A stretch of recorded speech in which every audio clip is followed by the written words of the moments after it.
Hey patrons, welcome to the homestead. We are still at the hospital. Wanted to give you a video update because I haven't done one of those in a while, just putting some pictures up here and there because, you know, my days are full of just kind of taking care of her, and I haven't left her side the entire time we've been here, and I knew I didn't want to do that, so I just made the arrangements that allowed me to stay here the entire time and kind of work on other stuff, you know, there's a lot of downtime, so you work on other stuff while you're here. And so I thought I'd just do a quick video update. We are hopefully going to be leaving tomorrow. We don't know for sure. We could still stay till Thursday. Tomorrow's Wednesday. We are going to be heading back to the house whenever that happens, and when that happens, I guess they're going to be sending out some kind of, they signed us up for some kind of home help. I don't think we really need that. You know, the nurses, since we've been here, have, you know, basically, I mean, we're low maintenance. You know, most of these nurses a lot of times have to deal, you know, God bless them, with really high maintenance patients. You know, us being from the homestead, we are very hands-on. We're very do-it-yourself minded, self-sufficient, so self-reliant, and so we do a lot of things ourselves. You know, like this morning, you know, Jamie, she hadn't had a shower since we got here. She still had blood, you know, caked in her hair from the surgery, and so today they just finally allowed her to have to take a shower. And so, you know, I gave her the shower. We got into the bathroom and the little shower they have in the room, and, you know, gave her a shower. And so she feels really refreshed, by the way. But I think a lot of times the patients, you have to rely on nursing staff or techs to do that for them, and they don't do as near of a good of a job as someone who actually loves the patient and has an attachment for the patient. So yeah, she got a shower today. That was great, and she feels really good. You know, it's just something needed, and so I think that the patients, or the nursing staff, medical staff, see us as very low maintenance because we do a lot of the stuff, you know, on our own. Bandages need changing. We can do a lot of that, just stuff like that. So,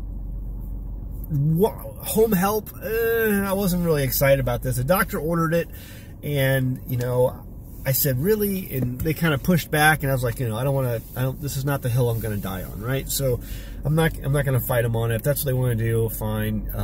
You know, again, she's bouncing back really, really well. And because she's bouncing back so well, you know, it's like public school today. There's a real low bar for success. The bar is low for these physical therapists to, you know, discharge you. You have to meet certain parameters, and they say, okay, you're good. You know, you're out of our hands now. So they're going to come out to our place, and they're going to see that, you know, we can get around. You know, we're very self-sufficient, and Jamie's doing really well, and she's going to meet that requirements, and then they're going to be gone. So, you know, it is what it is. The one thing that they did sign us up for that I am looking forward to, I think it may be a good help, is speech therapy. Not for me, obviously. I have trouble talking sometimes too on camera, but Jamie is having a real hard time with her speech. She can't really talk yet, so I'm hoping that may help. The speech therapy will give her a good bit of help that she needs. So we'll have a speech therapist coming out to the home. I told them, I said, you realize we do live out in the middle of nowhere. And so I tried to explain that, and they were fine with it because they have supposedly teams of nurses, nursing staff who come out to places where we live, and so you know, they're fine with that. They understand. I guess there was one patient they had to come out to, and they had to park like on a dirt road, and they had to use a four-wheeler to get to the rest of the way to the patient's house. That sounds really bad, but I mean, you know, we're kind of in that area, you know. I mean, I can see that in my area. What else? So, something I was researching that came to mind back when I was, when Caleb was in the hospital about 6-8 months ago, whatever it was. You know, he bounced back really hard. I mean, he recovered super fast, super quickly, astonished all the nurses and doctors. I remember when physical therapy came in, there was 2 different types of physical therapy people who came in to check on Caleb, and he passed all their tests, like first time, flying colors. They were just so impressed with him. And it's been the same way, you know, for Jamie here too, kind of. And so, except for the speech thing, it's which she still has a lot of swelling in her mouth, which, you know, that's probably why. But everything else, they're just astonished by the amount of recovery that she has shown in this whole process. And I remember doing research I did a video a little while ago on 5G. And 5G, and there are even communities, cities now that are passing laws preventing the implementation of 5G services in their area because it's supposedly so detrimental to health. And, you know, there are people who say that's a bunch of nonsense, it's garbage. You know, guys, I think you really should research this. I don't think it is garbage. I don't think it's garbage at all.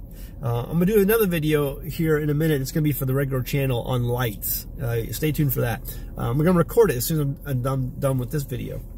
But the 5G service that's out there, there's a lot of evidence that it is detrimental. And part of the research I did when I was researching the whole thing was showing how people who live in cities where 4G and 3G and all these other services, so many wireless technologies and frequencies going throughout the air in which you live, is detrimental to the body. And there have been studies done that patients who go to hospitals who live in areas that are saturated with so many wireless frequencies and other frequencies, they have a hard time recovering. So then I have to ask myself, is it really that big of an astonishment that my child, Caleb, when he was in the hospital, when he lost his spleen and had to be in the ICU and all this stuff, when he bounced back so hard, because his body's not used to living in those areas. His body's not compromised. His body's not compromised. And so, because his body's not compromised the way so many other people's bodies are compromised health-wise, is it such an astonishment that he bounced back so well? I mean, studies have been done that show that people who live in these urban areas where this 5G and 4G and all this wireless technology and frequencies are all through the air, they have a harder time than people who live in more rural communities bouncing back. So, Jamie's bouncing back really well, you know, and you expect a child to bounce back better than an adult, and, you know, usually that's the case. But they were astonished at, you know, these are people who work with pediatrics all the time who were astonished by Caleb's progress. Well, now, it's the same way here. Jamie's bouncing back, you know, really well, and they're astonished by her progress, you know. I think there is something to that whole 5G, 4G thing and the frequencies and how it can be compromising to the body's health. And, you know, I'm a big believer in that. And I'm only a big believer in it because of my experience, you know, the experience with Caleb, the experience with Jamie, and the experience that I'm going to share with you in that video about lights. I'm going to record as soon as this video is done. But this is more of a video just giving you an update on Jamie.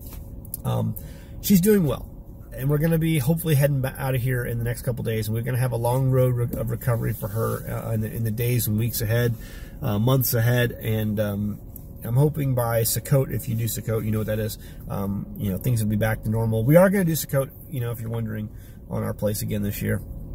And so, yeah, that's kind of it. I've got some things lined up. I'm really looking forward to getting back home, getting started again on the supplements, getting started her again on the juicing, excuse me, and yeah, getting all that back. I have some other stuff I got scheduled. The doctor has not given, we're waiting on a pathology report.